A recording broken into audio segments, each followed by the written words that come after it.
था जब नानाजी देशमुख और अटल बिहारी वाजपेयी आपस में लड़ गए थे 1979 में।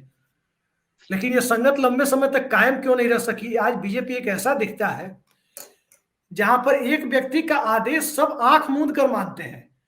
मतलब किसी मिलिट्री ऑर्गेनाइजेशन में भी इस तरह का अनुशासन नहीं दिखता, क्योंकि जिसके भी दिमाग में बहुत शुद्ध देशज शब्दों में कहें तो भेजा होगा अगर आदमी के पास, तो वो निश्चित तौर पर कॉन्ट्राडिक्ट करेगा कहीं ना कहीं। यहां पर आज की तारीख में कोई कॉन्ट्राडिक्ट नहीं कर रहा है, आंख मूंद के फॉलो कर रहा है। आर्मी में भी विष्णु भागवत जैसे लोग होते हैं जिनको डिसमिस करना पड़ता है। लेकिन इस भारतीय जनता पार्टी में आज की तारीख में ऐसा क्या हो गया है कि जो नरेंद्र मोदी कह दे वो आंख मूंद करके बिल्कुल लोग वैसे ही मानते हैं।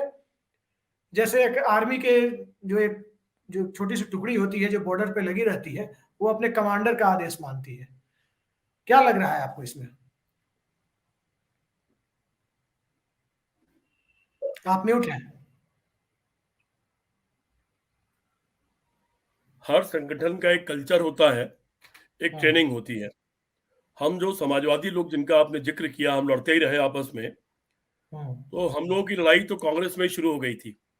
48 में स्थापना हुई, पहली सरकार बनी केरला में थानू पिल्ले की, और उस वक्त पुलिस की गोली से 3 लोग मर गए।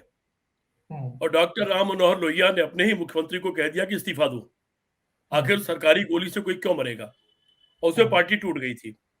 तो जहां पर भी विचार विमर्श होगा, जहां भी दिमाग होगा, जहां दिमाग वाले लोग होंगे, जहां चिंतनशील लोग होंगे, पढ़े लिखे लोग होंगे, अब आचार्य नरेंद्र देव, मीनू मसानी, अच्युत पटवर्धन, डॉक्टर लोहिया, जयप्रकाश नारायण, या कांग्रेस पार्टी, कांग्रेस का पुराने काल से देख लीजिए, गरम दल नरम दल से शुरू करिए और बाद तक लगातार जहां भी कहीं पर योग्य लोग होंगे वहां चर्चा होगी। जहां चर्चा होगी तो कहा जाता है जहां 5 विद्वान बैठे होंगे वहां पर 6 विचार आएंगे। यह अर्थशास्त्र में भी कहा जाता है, राजनीति शास्त्र में भी कहा जाता है। लेकिन भारतीय जनता पार्टी, आरएसएस, एक कुंद पार्टी है, कुएं का मेढक है। मैं सीपीआई के लोगों को देखता था अपने बचपन में, जब हम लोग छात्र राजनीति करते थे, तो उस जमाने के जो कम्युनिस्ट पार्टी के लोग होते थे, इनमें से बहुत सारे साथी इसको जानते हैं, सतीश के सिंह साहब को बहुत बुजुर्ग है। हम लोगों के साथ जो लड़के कम्युनिस्ट पार्टी से जुड़े होते थे, उन सबका क्या होता था, एक परिपत्र आता था। वो रूस और चीन के, रूस के देखने वाले ज्यादा लोग थे, चीन तो नहीं देखते थे। वो परिपत्र उनके पार्टी ऑफिस में पढ़ के सुनाया जाता था, उसको रट लेते थे वो। और जब किसी विषय पे बहस होती थी तो ए से शुरू करते थे, जेड तक एक ही चीज बोलते थे, फिर ए पर पहुंच जाते थे। आप कोई सवाल का जवाब पूछते रहिए, जवाब नहीं देते थे। डॉक्टर बीपी शुक्ला कानून संन्याल इत्यादि के साथ के बहुत बड़े नक्सलाइट थे, जिनके बारे में 1975 में रेडियो से अनाउंस किया गया था। यद्यप वो अस्पताल से चुपचाप टहलते हुए पुलिस वाले सो गए तो निकल गए और यही आगरा की पहाड़ में जाके छुप गए। लेकिन अनाउंस ये किया गया कि वो यहाँ से नेपाल चले गए और चीन का हेलीकॉप्टर आया उनको उठा के ले गया। उनसे भी मेरी बहस होती थी, तो अंत वो झुंझला के ये कहते थे कि कुछ पढ़ा करो, आप जानते नहीं हो है। तो आरएसएस भी जो संस्था है ये बंद संस्था है, एक खुली संस्था खुला विचार, एक बंद संस्था बंद विचार। कुएं का बेढक, वो कुएं के बाहर जानता ही नहीं है। वो 5,000 10,000 साल पहले देखता है। इतिहास में मिसाइल देखना, पूरी दुनिया पर राज कायम होना, पूरी दुनिया का राजा होना, उसी उसमें वो जीता रहता है। और ऐसा जीवन पहले और लोग भी उसी बात आप कर रहे हैं सीपी राय जी। मुझे कुछ दिन पहले एक संघ के कार्यकर्ता से बात हुई, दत्तोपंत ठेंगड़ी पे चर्चा हुई, तो उन्होंने सीधे सीधे मुझसे कहा कि कैसी बात आप कर रहे हैं, ठेंगड़ी साहब तो संघ के अंदर के समाजवादी थे। एक मिनट अभिषेक जी, तो आप कैसे कह रहे हैं कि बहस नहीं होती है? ये तो खुद आरएसएस से जुड़े लोग भी समय समय पर बयान दे चुके हैं कि हमारे पास योग्य लोगों की, अर्थशास्त्रियों की, राजनीति शास्त्रियों की कमी है, हमारे पास योग्य लोग नहीं है। योग्य लोग तो तब होंगे जब उनको आप पढ़ने देंगे। प्रोफेसर पुरुषोत्तम अग्रवाल ने अपनी किताब लिखा, भारत माता कौन ये रही, ये जी, वो पहले आरएसएस में थे। उन्होंने अपने आरएसएस का जिंदगी का जिक्र किया है, उनको पढ़ने का शौक था। उसमें उन्होंने लिखा उन्होंने कि जब वो कुछ और पढ़ते थे तो उनको संघ का आदमी कहता था वो नहीं, वो तो गंदे लोग हैं, वो गलत बात बताते, तुम फला वाली किताब पढ़ो। तो वो उनकी अपनी जो किताब है वही पढ़िए, वही सोचिए, वही जानिए। और वो किताब बताती है कि हम 10,000 साल पहले बहुत महान आदमी थे। तो साले 10,000 साल तक क्या करते रहे? ये 10,000 साल में कूड़े में कहां चले गए? हमारे पास जहाज था पर पैदल राम जी क्यों गए? तमाम सवाल है, मतलब उन मुद्दों पर जाऊंगा तो एक नई बहस शुरू हो जाएगी। ये कुंद संगठन है, इसके पास विचार नहीं है, इसके पास चिंतन नहीं है, और जिसके पास अपने सपने, ये मेरा बड़ा पुराना डायलॉग है, जिसके पास सपने, सिद्धांत और संकल्प नहीं होते हैं, वो हमेशा दाएं बाएं की बातें करता है। जो भविष्य में की तरफ उन्नति करना बंद कर देता है, वो चाहे आदमी हो, वो परिवार हो, समाज हो, जात हो, देश हो, वो हमेशा इतिहास में अपना गौरव तलाश करता है। ये आरएसएस के लोग भी, चूंकि इनके पास भविष्य के कोई सपने नहीं, हम आप घर बनाते हैं तो सपना देखते हैं, हमारा घर ऐसा होगा, उसमें ये चीज होगी, फिर हम किसी आर्किटेक्ट से बात करते हैं कि हमारा जो सपना है ये आर्किटेक्चर के हिसाब से ये जायज है कि नाजायज है। फिर हम एक संकल्प लेते हैं कि हमको ये घर ऐसा बनाना है जो उस कसौटी पर कसा हुआ है। आरएसएस की पूरी जमात के साथ ये दिक्कत है। तो ऐसी जो भी पार्टियां होती हैं, जिस देश में भी रही हैं, फासीवादी, नाजीवादी शब्द आप इस्तेमाल कर सकते हैं, वो ऐसी ही रही हैं। उसमें अपना दिमाग नहीं होता, एक आदमी आदेश करता है, भेड़ की तरह चलती है, तो उससे आप उम्मीद भी मत करिए।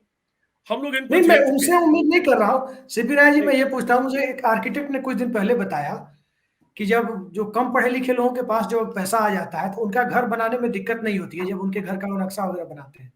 लेकिन पढ़े लिखे लोगों के घर का नक्शा अगर वो बनाते हैं तो हर दिन घर का कोई आदमी आकर के उसमें उंगली करेगा कि नहीं, विंडो यहाँ रखिए, इसको ऐसे कीजिए, उसको वैसे कीजिए। वो रोज दिमाग खराब करते हैं। वो ये बात एक ही 18 है। करोड़ लोगों की पार्टी है, आज कही जा रही है कि 18 करोड़ वर्कर है। इस पार्टी में अब तक डिफरेंसेस की आवाजें क्यों नहीं उठती हैं? आखिर ये 18 करोड़ कैसे लोग हैं? ये इनकी स्वतंत्र बताइए, चेतना 18 कहाँ है? हम ये जानना चाह रहे हैं। एक मिनट, 18 करोड़ से सवाल तो आप बाद में पूछिए, पहले उन 100 से ज्यादा सांसदों से सवाल पूछिए, जगदम्बिका पाल से सवाल पूछिए। जो जगदम्बिका पाल जब तक भाजपा में नहीं गए थे, इस देश के चर्चित व्यक्तित्व थे, रोज आपके टीवी पे दिखते थे, रोज बड़े बड़े बयान देते थे। वो बहुगुणा की बेटी से पूछिए, हेमंती नरवल बहुगुणा की बेटी से पूछिए, जो इस देश का एक चर्चित व्यक्तित्व था, और उन तमाम नामों से पूछिए। 100 से ज्यादा सांसद है वो, जो आरएसएस के नहीं है, भाजपा ही नहीं है। उनको सांप क्यों सूंघ गया है? एक एमपी की तनख्वाह के लिए, 5 करोड़ रुपए की कमीशन के लिए, थोड़ी सी दलाल, वैसे दलाली पता नहीं कितनी कर पा रहे हैं, धंधे के लिए उनको सांप क्यों सूंघ गया है? उनकी आत्मा कहां मर गई है? देश मर रहा है और वो अपने धंधे में लगे हुए हैं। उनका कहां चला गया जमीर? अगर उन्हीं का जमीर जाग जाए, वो तो सवाल उठाए। कांग्रेस में तो सवाल उठाते थे, कांग्रेस में तो तमाम लोग सवाल उठाया करते जो कांग्रेस पार्टी के भीतर थे, और भाजपा में जाके सवाल उठाना भूल क्यों गए? बड़ा सवाल है ये। और मैं इस जमीर को बार बार ललकारता रहता हूं, आप तो गवाह हैं। नीतीश कुमार को 2019 से ललकार रहा हूं लगातार मैं, कि जेपी की औलाद हो, जयप्रकाश मूवमेंट से निकले हो, सड़के मरोगे या कुछ करके मरोगे। कब से, कितनी है बड़ी भद्दी भाषा मेरी है, लेकिन तब से लगातार लिख रहा हूं और बोल रहा हूं लगातार, इसलिए कहीं जमीर आपका है कि नहीं है? अरे ये राजनीति, छोटी मोटी चीजें तो आती जाती रहेंगी, देश रहेगा, हमारी आने वाली पीढ़ियों को भी देश देके जाना है। आज आप क्या लेके जाओगे अपने साथ, और कोई क्या लेके चला गया है? कितना कमाओगे, कितना धंधा करोगे, आने वाली पीढ़ियों के लिए क्या छोड़ के जा रहे हो? इसकी जवाबदेही है कि नहीं है? मेरे जिंदगी में एक नया सवाल है, मैं सतीश के सिंह साहब, आनंदवर्धन जी और मिश्रा जी तीनों लोग पूछना चाहता हूं। 2014 जिस दिन मोदी जी चुनाव जीते थे, उस दिन देश के बड़े टीवी चैनल पर मैंने कहा था कि अगर अहंकार अहमदाबाद, ऑन रिकॉर्ड है, संदीप चौधरी का कार्यक्रम था, मैंने कहा था अगर अहंकार अहमदाबाद से चलकर दिल्ली आ रहा है तो भारत अपने इतिहास के सबसे असफल और अयोग्य प्रधानमंत्री को देखने जा रहा है। मेरे ऊपर टूट पड़े चलो, मैंने कहा ठीक है, 5 साल बाद माफी मांग लूंगा गलत निकल जाऊं तो। 3 सवाल पूछे थे मुझसे, विदेश नीति क्या होगी, आर्थिक नीति क्या होगी, महंगाई कम हो जाएगी क्या 100 दिन में? मैंने कहा था विदेश नीति वो लोग तय करते हैं जो 50-100 साल आगे देखते हैं, और आरएसएस की पूरी जमात 5000 साल पीछे देखती है। ये विदेश नीति को कायम भी रख पाई तो इसका भारत देश पे एहसान होगा। मैंने कहा था कि आर्थिक नीति के बारे में आज चर्चा नहीं कर सकते, 6 महीने बाद पता लगेगा, जब ये सरकार ये तय करेगी कि ये उस जनता के साथ है जिसने इनको सरकार बनाई है जिनकी, या ये उस अडानी और अंबानी के साथ है जिसने इनके ऊपर 50,000 60,000 करोड़ रुपया खर्च किया है। ये मैंने उस दिन कहा था जिस दिन ये चुनाव जीते थे, और मैंने कहा था महंगाई ये कम नहीं कर सकते, क्योंकि 90%, 80%, 90% जितने भी जमाखोर, मुनाफाखोर और मिलावटखोर हैं वो इनकी शाखा के मेंबर हैं। मेरी एक एक बात तौल करके आज देख लीजिए। लेकिन मेरे दिमाग में एक दूसरा सवाल है, मैं जानता हूं मोदी जी के पास अपना कुछ नहीं है, मैं उस आदमी को ढूंढ रहा हूं, उस संगठन को ढूंढ रहा हूं, उन लोगों को ढूंढ रहा हूं जो मोदी जी को कठपुतली की तरह चलाते हैं, जो बताते हैं कि कपड़े कैसे बदलो, जो कहते हैं कि क्या पहनो, क्या बोलो, क्या कंट्रोवर्सी क्रिएट करो, उनके पीछे वो कौन लोग हैं। मैं उसको ढूंढ रहा हूं कि मेरे भारत का प्रधानमंत्री किसकी कठपुतली है, मैं उसको ढूंढ रहा हूं। आप में से किसी को पता लग जाए बता देना। उनके पास खुद का यहाँ नहीं कुछ है। मैं मानने को बिहार में बदल चल रहा है, मैं यहाँ बिहार में तैयार ही नहीं, मैं किसी हाल से मानने को तैयार नहीं कि उनके पास अपना कुछ है, अपना कुछ भी नहीं है। अन्यथा अगर अपना कुछ होता, हम लोग छात्र जब थे, बहुत छोटे छात्र थे, 6वीं क्लास में पहली वाद विवाद प्रतियोगिता में मैं सेंट पीटर से स्कूल में बोलने गया। मेरे पिता जो प्रोफेसर थे उन्होंने रटाया मुझे। वहां गया तो मैं 5-6 लाइन बोलने के बाद भूल गया और स्टेज पर से उतर के वहां रुका नहीं, भाग करके घर आ गया। उसकी अगली वाद विवाद प्रतियोगिता में जब मैं गया तो मैंने कहा, पिताजी मुझे रटाइए नहीं, मुझे खाली ये बता दीजिए कि क्या बोलना चाहिए। हम छोटे बच्चे थे, माता पिता ही तैयार करते, टीचर तैयार करते थे उस जमाने में। दोबारा की वाद विवाद प्रतियोगिता में मुझे उन्होंने केवल ये बताया कि ये मुद्दा है, ये विषय है, ये चीज है, और फिर मैंने तमाम चीजें पढ़ के जान के एक्सटेम्पोर बोला। और उसके बाद 6वीं क्लास से लेके एमएड तक, बीए, एमए, बीएड, एमएड, इतनी क्लास तक विश्वविद्यालय और कॉलेज से लेके ऑल इंडिया तक हर डिबेट में अगर मैं गया तो फर्स्ट में ही आया। अचानक एक मिनट, अचानक एक विषय एक दिन बदल गया।